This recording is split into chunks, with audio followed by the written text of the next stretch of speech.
Look, we're not going to go to a brokered convention.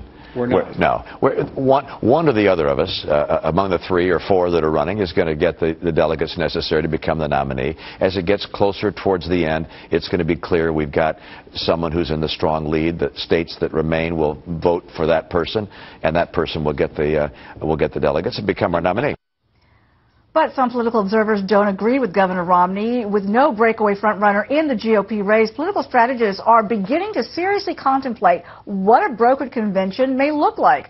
Former 2008 presidential candidate and current Fox News host and political analyst, Governor Mike Huckabee, is joining us now for some thoughts on this.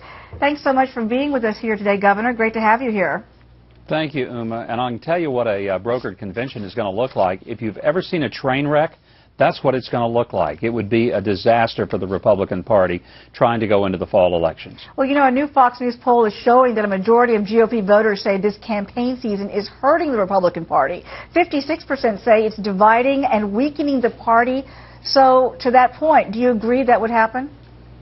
Well, I think it's largely not because the process is taking so long. It's the nature of it. It's the fact that the Republican candidates are spending most of their time savaging each other, trying to prove that their opponent is not really a conservative and proving they are, instead of taking a message of not only contrast with Obama, but the Republicans desperately need to put forth what they're going to do for America if they get the White House. People can tell you what Republicans are against. I'm not sure the average person on the street can announce to you what Republicans actually are for. When I interviewed Sarah Palin a few weeks ago on the show, she said the GOP should not be afraid of a brokered convention as long as it was an open process and that the deal-making didn't happen behind closed doors. Do you agree with that? Well, not completely. You know, and I respect her view on that.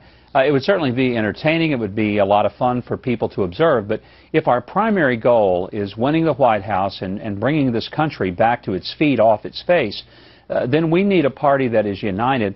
And here's the real disaster that could happen. If none of the candidates who have spent all this time running end up being the nominee, you really now have a complete breakdown of the system. And here's why.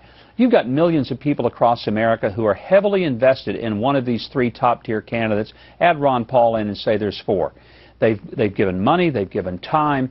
And if all of their efforts were basically to be brushed aside at the convention, and then let's say we'll pick Jeb Bush or Marco Rubio or Mitch Daniels or whoever, then that person has no track on which to run his own train except the party track, and most of the real activists are going to be very ticked off that they've worked awfully hard for a candidate who got brushed aside at the last minute. No, I can see that.